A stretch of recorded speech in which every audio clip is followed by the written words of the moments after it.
Convido os amados irmãos a abrir a sua Bíblia no livro de Apocalipse, capítulo 2.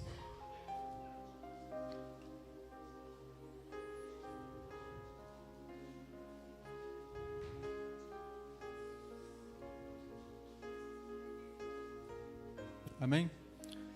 É o último livro da Bíblia, então fácil de localizar.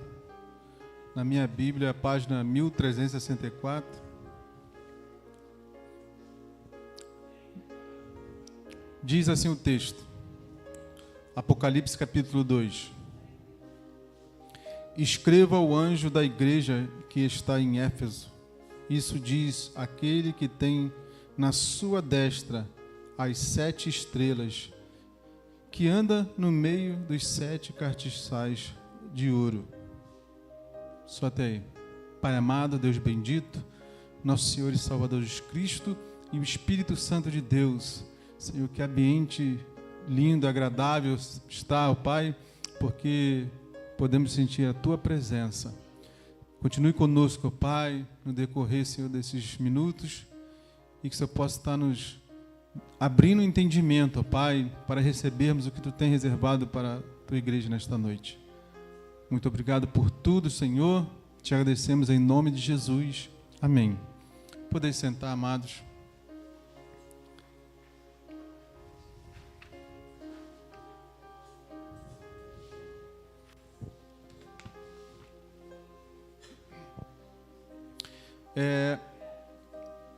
Hoje a mensagem tem como título, as 7 igrejas da Ásia, mas eu vou focar em uma das 7 cartas.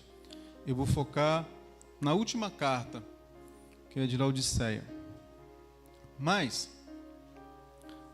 antes eu quero dar uma introdução. É que João foi incumbido de escrever o Apocalipse. E nós sabemos que o livro do Apocalipse ele é muito cheio de figuras, ilustrações, até enigmas, que há muito, desde que foi escrito, ela é passível de muitas interpretações. Tem um misticismo, tem detalhes minuciosos, mas tem coisas que são princípios assim que de fácil entendimento. Então, nesse período do primeiro século, João ele recebe uma revelação de Deus e Deus manda ele escrever. E quando nós passamos a ler essas cartas, aí fala as 7 igrejas da Ásia. Aí, literalmente, nosso entendimento, nós entendemos que são 7 igrejas que tem lá na Ásia, que seguem os seus nomes: Éfeso, Esmirna, Pérgamo, Tiatira, Sardes, Filadélfia e Laodiceia. Mas a visão que João teve, ele tem a sua didática, o seu perfil de um livro apocalíptico. Então, só para a gente trazer o entendimento, inclusive eu até usei hoje na escola bíblica, para a gente entender esse número 7 e outros números. Hoje em dia, se eu falar para a igreja assim, o baterista que tocou aqui é 10. O que vocês vão entender? Que é bom, né? O baterista é 10. Então, eu estou dizendo que ele é um número, mas nesse número eu estou levando vocês ao entendimento. Quando a gente quer se referir a muita gente, houve vacinação aqui em Belfort Roxo, milhões de pessoas foram vacinadas. Eu quero dizer que muitas pessoas, né? E milhões de pessoas é de muito. Quando a gente fala assim, ó, eu falo para você, ó, 13. O que vocês pensam? O 13. Hã? Sorte ou azar, né? É um número assim que está relacionado a sorte e azar. Sexta-feira, 13, né? Então, o número 4. O número 4 na Bíblia é de uma palavra que a gente usa, globalizar. Aos 4 cantos da terra, os 4 ventos, né? Então, o número remete, eu quero dizer que é numa totalidade, no mundo todo, ó. Eu vou viajar os 4 cantos da terra. Eu quero dizer que eu vou dar a volta ao mundo. Eu usei o número 4. Então, o número 7, na Bíblia, ele fala de perfeição, né? 6 dias Deus criou o mundo, no 7º ele fechou a criação. Então, criou todas as coisas, uma totalidade. Então, quando João ele coloca aqui, que ele recebe, ó, escreve as 7 igrejas. Ele está dizendo, ó, escreve essas 7 cartas para todas as igrejas. Uma totalidade. Tanto que essas igrejas, o remetente ele não tem nome. Tem nome? Qual é o nome do remetente? Remetente é quem escreve ou quem recebe? Hã? Quem escreve. Então é o destinatário aqui, não tem nome. Só tem remetente. Quem é o destinatário? As igrejas, mas o líder da igreja tem nome? Não. É o anjo da igreja, né? Então, ao longo da história, os estudiosos, os principais teólogos, né, em debate, eles chegam à conclusão que as 7 cartas são 7 fases da igreja. São fases que a igreja passou. Não necessariamente que o que passou, o ensinamento não se aplica ainda hoje. Se aplica, porque a palavra de Deus ela se renova cada dia. Mas fica dividido, ó.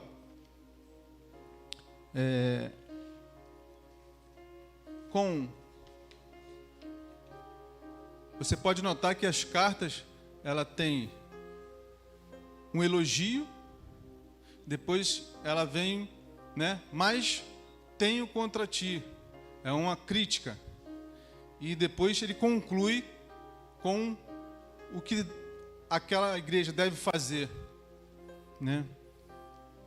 Então essa que eu li agora de Éfeso, eu vou ler aqui ela. Eu sei as tuas obras, e o teu trabalho e a tua paciência, e que não pode sofrer os maus, e puseste à prova os que dizem ser apóstolos e não são, e tu os achastes mentirosos. Sofrestes e tens paciências, e trabalhaste pelo meu nome, e não te cansaste. Tenho, porém, contra ti, que deixaste o teu primeiro amor. Lembra-te, pois, onde caíste, e arrependa-te, e pratique as primeiras obras. Quando não, brevemente a ti virei, e tirarei do seu lugar do teu castiçal, e não te arrependeres. Tens, porém, isto que aborreces as obras dos nicolaítas, e as quais também aborreço. Enfim. Então ele tem ali, tem visto que vocês fazem, fizeram, estão fazendo, mas tem contra vocês isso. E aí ele fala, ó, vocês repararam quando eu li o número 2, que escreve, né, o anjo que está em Éfeso, isso diz aquele que tem à sua destra as 7 estrelas que anda no meio dos 7 castiçais de ouro. Né? É Deus conduzindo. Quem conhece um castiçal aqui? Um menorá de Israel. É aquele castiçal com 7 pontas assim de colocar as velas. Visualizaram? E aí, e o próprio Deus está falando que Ele está conduzindo o povo de Israel em cada 7 pontas, né, reinando com Israel. E aí ele fala para Éfeso, ó, se vocês não se arrepender, eu tiro a parte de vocês de caminhar no castiçal. E aí ele prossegue com as outras igrejas. E aí, como eu falei que as 7 igrejas são 7 fases, essas cartas remetem 7 fases da igreja. Em Éfeso, eu fiz só um resumo para não ter que ler carta por carta, diz assim, ó, muitas vezes vista como representante a igreja primitiva, aproximadamente até o final do 1º século, com ênfase na doutrina, mas gradualmente perdendo o fervor inicial. Então a igreja de Éfeso é aquela fase da igreja que após Jesus ser assunto aos céus, né, começou ali os apóstolos a fazer a obra do Senhor. Então lá pelo anos 60 do 1º século, a igreja ela estava trabalhando, ela estava fazendo a obra do Senhor, mas ela foi cansando. Então, Deus dá um despertamento para essa igreja. Olha, tá tudo bem, vocês estão fazendo, legal, mas ó, vê aonde vocês perderam o foco e volta a praticar as primeiras obras. A obra, nesse tempo aqui, depois de 60 anos, estava pesado. Os discípulos lá, as igrejas, os irmãos, nossos irmãos daquela época, estavam fazendo a obra, mas estavam fazendo com peso. Aí você vê, qual a diferença de você fazer? Desempenhar uma função com alegria e você desempenhar a mesma função com pesar. Você vai fazer, eu tenho que fazer almoço, tem que fazer arroz, feijão, legumes e um bife. É o menu principal aqui da casa. E aí a pessoa vai, os seus afazeres, né? Tipo assim, recém-casado, casa nova, teve aquele chá de panela, então a esposa, o marido vai trabalhar, a esposa ali, né? Vai preparar ali o almoço, o primeiro almoço da casa, depois das núpcias. Então ela prepara ali com alegria, prepara ali com todo, né, uma expectativa do esposo chegar para almoçar e tá ali tudo legalzinho e ali receber um elogio, né? Que gostoso essa comida, muito obrigado. E vai se passando o tempo, ela continua amando ele a amando, mas o tempo ela já não está mais no primeiro amor, aquela coisa toda. Então ela faz ali, continua fazendo o feijão, o arroz, né, o legume e o bife, mas com pesar. Vou ter que fazer almoço, é todo dia isso. Mesma coisa, não muda. Aí o marido chega, está na mesa, mas o esposo ele nota que não está mais, né, no início. Isso vice-versa, até as coisas que o marido também faz, né? E o que eu quero dizer? Que foi se esfriando. aquilo ficou um pesar. Antes era normal, agora eu odeio cozinha. No início o marido ele limpava o quintal, varria, lavava, cortava a grama, fazia tudo. Agora ele está cansado para tudo. Faz no pesar, né? Ele marca até chegar agora não, vou esperar chegar mais tarde, porque se eu chegar agora eu vou ter que limpar o quintal. Então ele dá uma marra de segurança e bota a culpa no trânsito para chegar. Aí começam os gatilhos, né? Mas está pensando que está enganando, mas não está enganando ninguém. Essa igreja, ela começou assim, continuou fazendo a obra, mas não estava fazendo mais com alegria.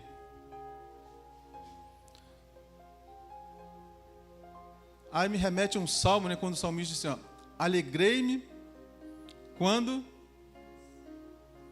me disseram, vamos à casa do Senhor. Primeiro amor, vamos para a igreja? Vamos embora, glória a Deus. Passou um mês, um ano, vamos para a igreja? É, né, hoje é culto. Está vendo a diferença? Tem que ir para a igreja, tem que ir para o culto. Reunião, ai meu Deus, tanta reunião, não sei para quê. A escola dominical, aquele gordo de óculos fala tudo a mesma coisa, entendeu? E, com pesar, vem, mas com pesar, não vem com alegria, né? Aí Deus vai e falou, ó, olha só, tá tudo bem, vocês estão fazendo a obra, mas vocês perderam a alegria. Aconselho, volta, né? Esse voltar é tipo assim, ó, reflete aí em que momento vocês perderam a alegria e se arrepende. Porque senão vocês vão perder o direito de andar, né, do meu lado nos catiçais. E aí, passa essa fase, vem a fase de Esmirna, cerca de 100, do ano 100 ao 313, depois de Cristo. Já é uma outra igreja, que ninguém vivia mais de 100 anos naquela época. Foi o tempo lá que Noé, Matusalém vivia muito tempo. Nessa época já não mais. Inclusive vivia menos do que hoje, do que nós vivemos mais do que na Idade Média. Então Esmirna é associada a um período de perseguição intensa sobre o Império Romano, quando a igreja enfrentou muita oposição, mas permaneceu na fé. Aí vocês lembram aquele filme lá do Coliseu, que os leões lá comendo as pessoas? Era crente. Era tudo crente, né? Perseguição fora de sério, mas eles não perderam a fé. Então, aí o que ele recebe? Ó, sei das tuas obras, e tribulações e pobreza, mas tu és rico, e a blasfêmia dos que se dizem judeus e não são.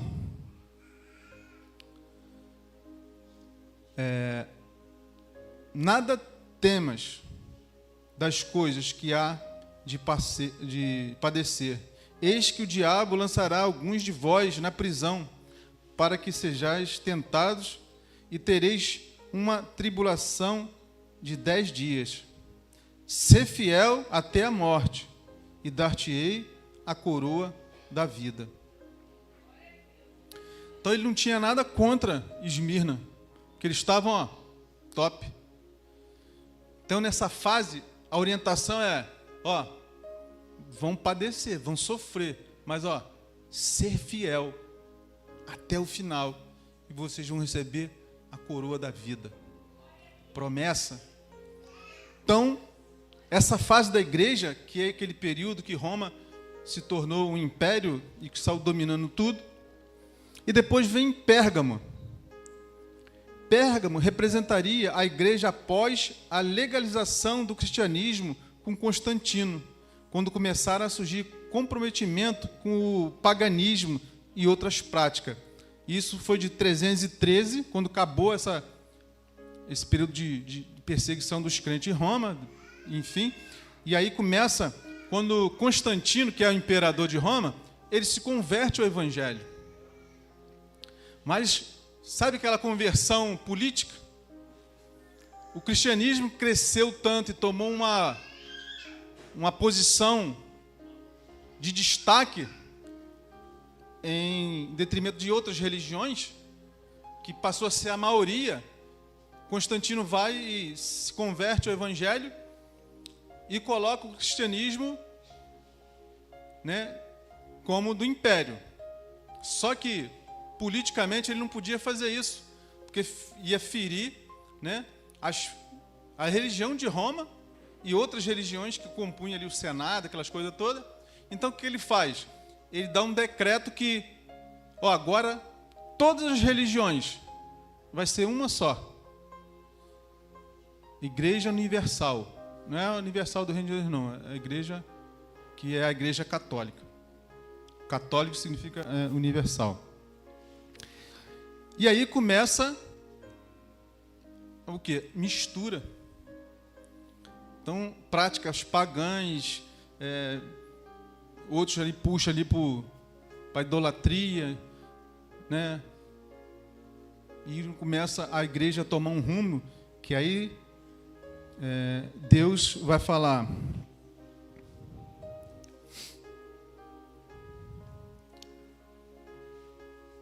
mas uns poucos, no versículo 14, contra ti, porque tens lá os que seguem a doutrina de Balaão, o qual ensinava a Balaque a lançar tropeços diante dos filhos de Israel para que comessem dos sacrifícios da idolatria e se prostituíssem.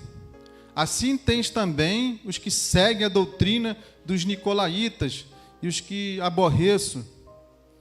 Aí começou essas coisas pagãs, ele falou: assim tens também, arrependa-te, pois quando não em breve virei a ti contra eles e batalharei com a espada da minha boca. Quem tem ouvidos, ouça o que o Espírito diz às igrejas. Então, uma repreensão ali, está tudo errado. Vocês estão sendo infiéis. O que vocês aprenderam é aquela coisa de se influenciar. O que nós recebemos quando nós conhecemos Jesus? A sua palavra. Então, a palavra de Deus é luz, e ela é sal, ela é espada, né? O próprio salmista fala: lâmpada para os meus pés é a tua palavra. O que significa isso? Antigamente, eu ainda cheguei a pegar lá em Santa Rita, não ter iluminação pública nem dentro de casa.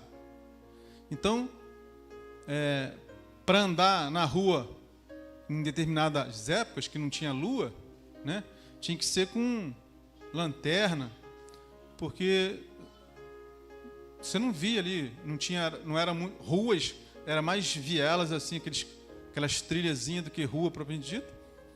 Então tinha dificuldade para se locomover, para andar, né? Então você precisava de luz.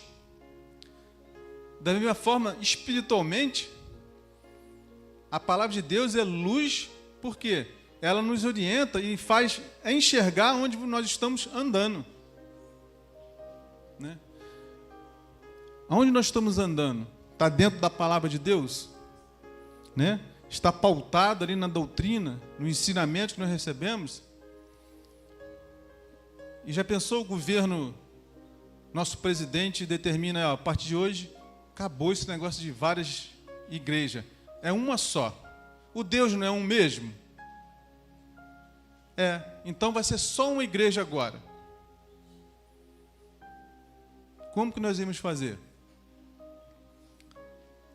Né? A gente ia ficar junto com nossos irmãos assembleanos, batista, todas as religiões, pessoal do candomblé, da mesa branca, do budista, e aí ia ficar todo mundo no mesmo espaço, assim dizer, no mesmo país, no mesmo bairro. E agora vamos fazer culto. Aí hoje nós vamos aniversário da quadrangular.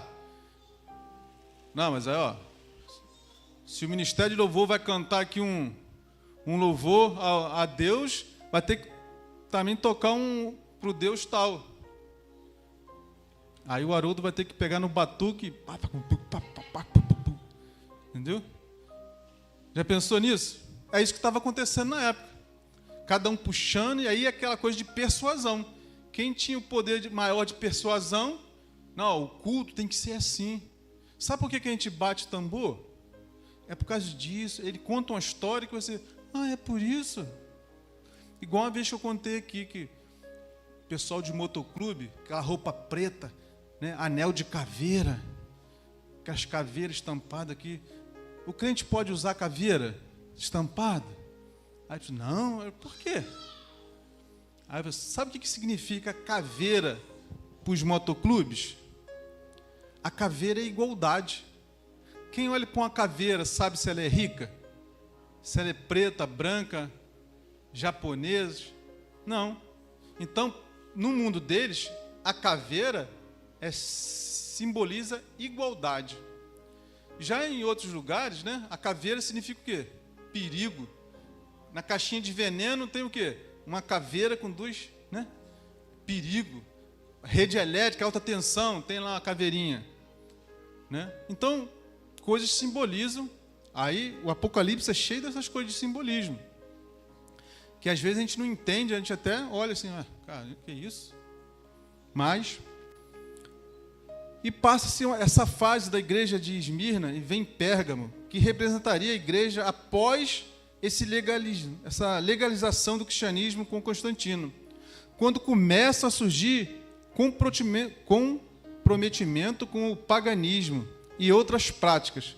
Isso aproximadamente 313 a 500 anos depois de Cristo. Aí depois... Em Pérgamo, vamos lá no finalzinho de Pérgamo, que é a terceira.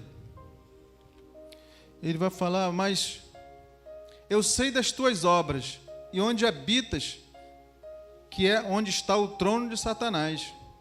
E retens o meu nome e não negaste a minha fé, ainda nos dias de Antipas, minha fiel testemunha, a qual foi morta entre vós, onde Satanás habita.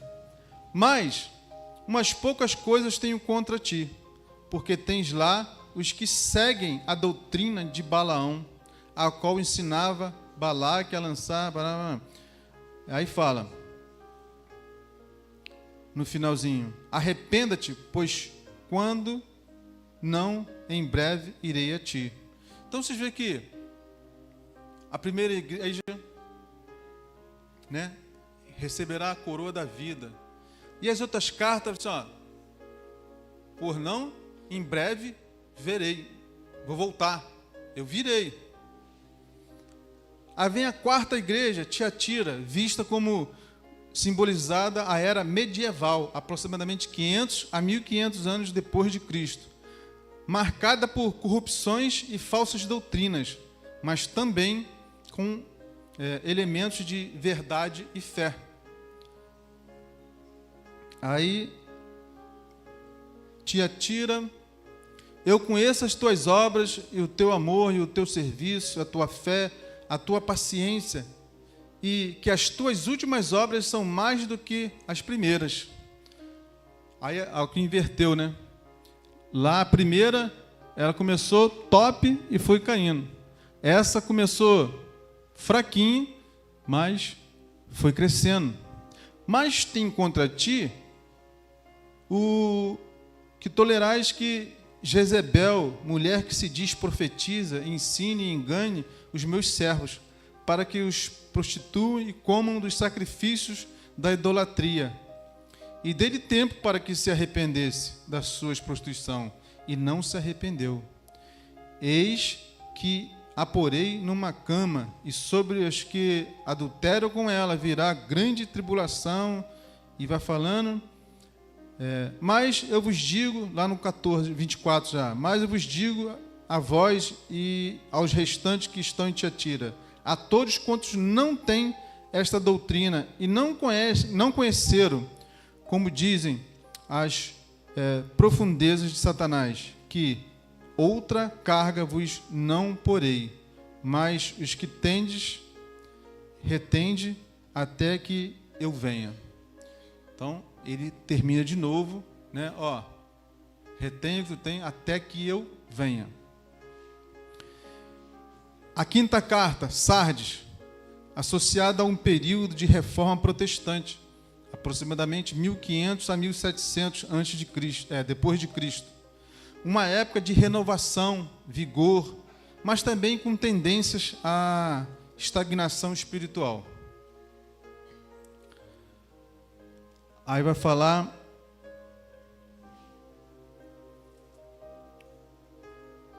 sei das tuas obras que tens nome de que vives e está morto.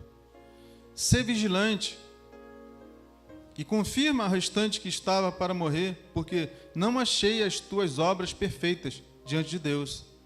Lembra-te, pois, do que tens recebido e ouvido, e guarda-o, arrepende-te, e se não vigiares, virei sobre ti como um ladrão, e não sabereis a que hora sobrevirei a ti.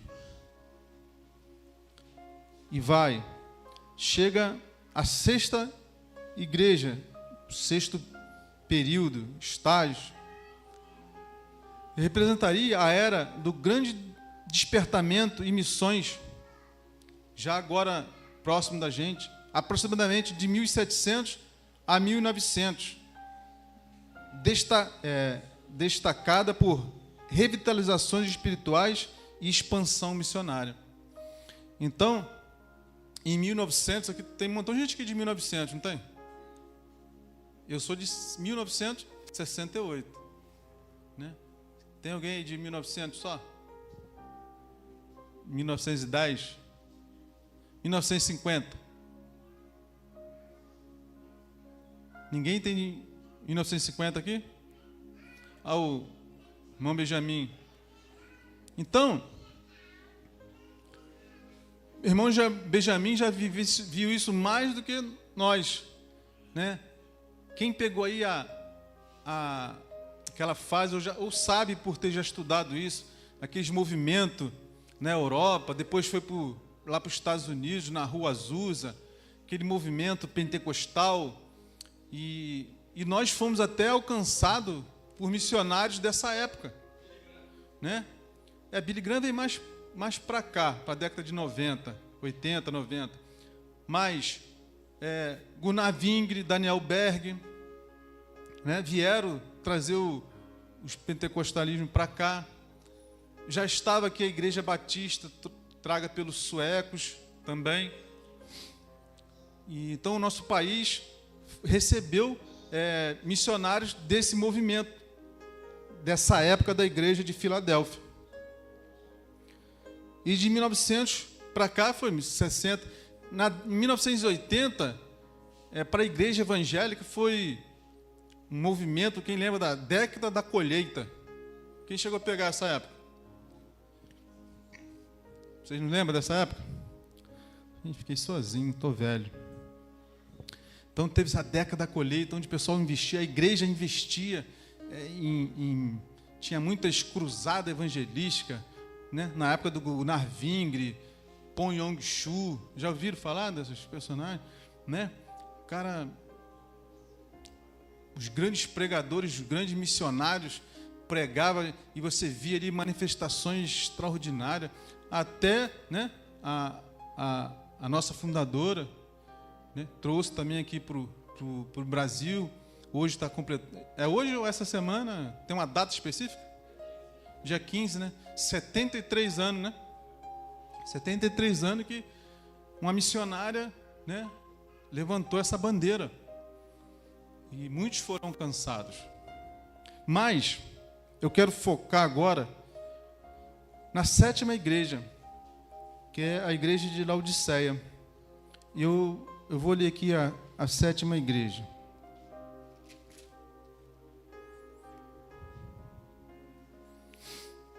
Eu sei as tuas obras, que nem és frio, nem quente. Tomara que foras frio ou quente.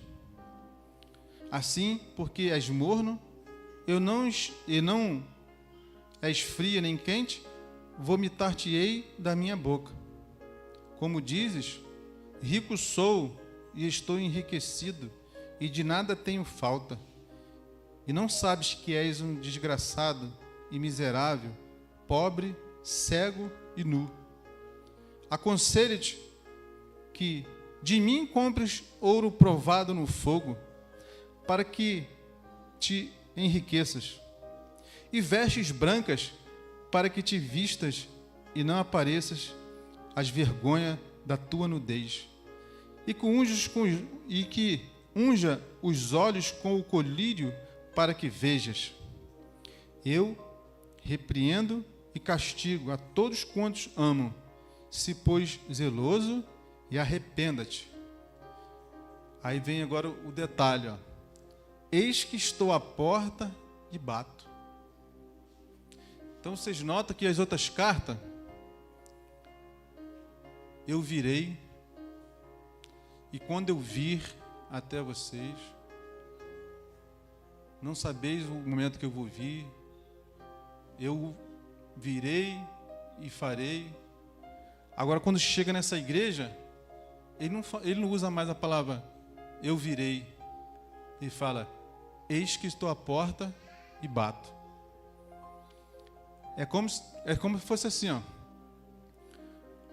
O pastor Arthur está vindo lá de Chavante. Aí nós estamos esperando ele aqui, para dar início a algum trabalho, que ele que tem que abrir esse trabalho. Aí a gente, pastor, está onde? Não, eu estou indo. Aí, para ele dar uma satisfação a gente, falou, ó, quando Jesus fala, eis que venho sem demora, é quando ele está no meio do caminho ali, ó, o GPS está dizendo aqui, daqui a 15 minutos eu chego. Eis que vem sem demora, não vai demorar muito. E ali, ó, eu estou chegando, né? Aí, quando ele chega, sai ali do Uber, aonde ele está? Está à porta. Então, nós vemos que esse estágio, esses períodos, e que retrata essas igrejas, né? Isso significa que nós estamos, né, vivendo as últimas horas. Jesus está falando agora que vai voltar, não. Ele está falando, eis que estou à porta e bato. Aquele que abrir, entrarei, cearei com ele, ele comigo. Mas essa igreja também tem problemas. Então agora eu vou esmiuçar essa igreja de Laodiceia. Laodiceia era uma cidade, que aí vocês vão entender esse paradoxo, por que Deus fala que ela é pobre, cega e nu. Aí ele fala, ó, você tem que comprar comigo ouro refinado, aí você vai ser rica. Você tem que comprar comigo vestes brancas, só assim vai tampar a nudez. E você tem que ungir seus olhos para que vejas. Então vamos lá nessa cidade de Laodiceia. Laodiceia era uma cidade localizada no local que hoje é a Turquia. Era uma cidade que ela estava num ponto muito estratégico e num local que todos os países que faziam comércio um com o outro tinham que passar ali. Ali era a rota comercial, a principal rota comercial entre a Ásia Menor, a Europa e a África. Então, ponto estratégico privilegiado, eles tinham muita riqueza, porque eles produziam ali uma lã de ovelhas negras, que era raro.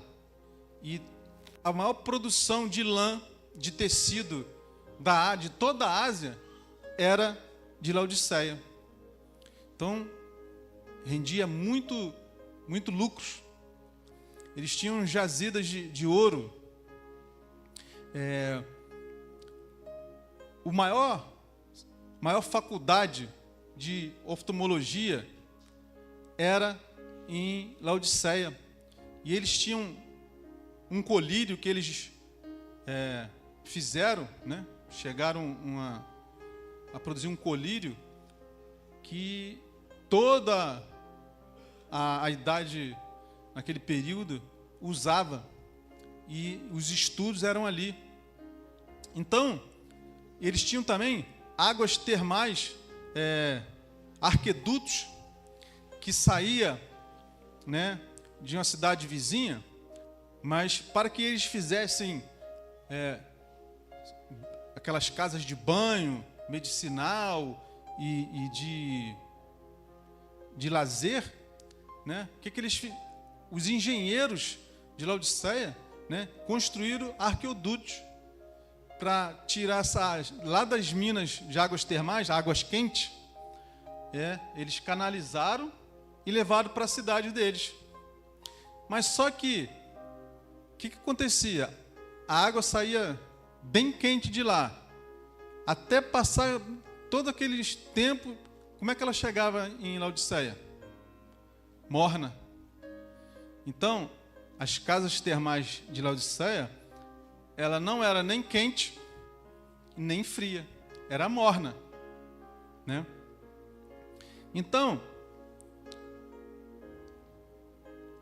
Laodiceia, maior indústria têxtil da região, tinha minas de ouro, maior centro de estudo oftalmológico. Eles tinham exclusividade, uma fórmula de um colírio que era excelente.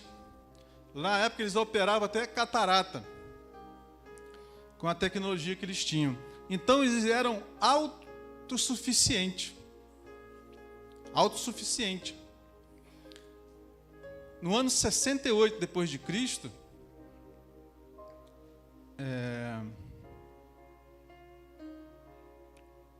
houve um terremoto, na época que Nero era o imperador. E um terremoto tipo graus 8, destruiu a cidade toda. Então, o imperador Nero, ele enviou recursos para as cidades se reerguer, né? Então, Laodiceia não aceitou ajuda. Só um cidadão, lá eles tinham um estádio de teatro, tipo assim, o Maracanã. Eles tinham um Maracanã lá. Só um cidadão construiu o estádio do zero, tudo novo, ainda maior. Eles não aceitaram ajuda, então, porque autossuficiente, aquela arrogância, o quê? Imperador, ajudar, a gente não precisa, não. Nós mesmos aqui somos autossuficientes em tudo. Não precisamos trazer nada. Tudo temos aqui. Então, eles se consideram autossuficientes. Isso, a igreja também embarcou esse mesmo molde. A igreja rica, né? Bela, catedral. E aí Deus orienta eles: olha, vocês são pobres, né, miserável, nu e cego. Olha o paradoxo. Vocês pensam que vocês têm dinheiro? Vocês são pobres, vocês não têm nada. São um peteleco que eu dei e destruiu tudo. Vocês pensam que são a cidade da moda? Diante de mim vocês estão nu. Então, o que as pessoas olham para a igreja, como é que elas olham? Pô, igreja bonita, igreja rica, né? Tem todo lá sua logística, o seu modo de fazer o culto, os músicos, a banda, a orquestra.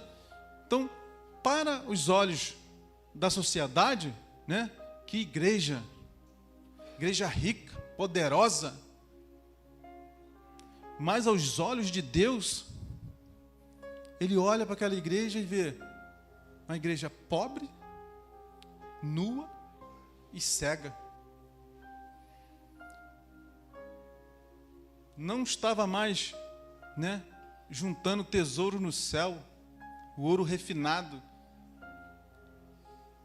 que são renovados, né, que são refinados pelas batalhas, pelas pelejas, né?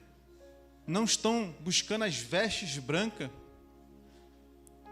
não estão no caminho, né, de receber um corpo glorificado, vestes brancas, um novo nome, estão totalmente fora. Então eles estão nus diante de Deus, estão cegos, perderam a visão do reino, perderam o primeiro amor, perderam tudo que as outras igrejas foram advertidas. Laodiceia não tinha nada disso. E você vê que Laodiceia não tem nem elogios, só repreensão. Mas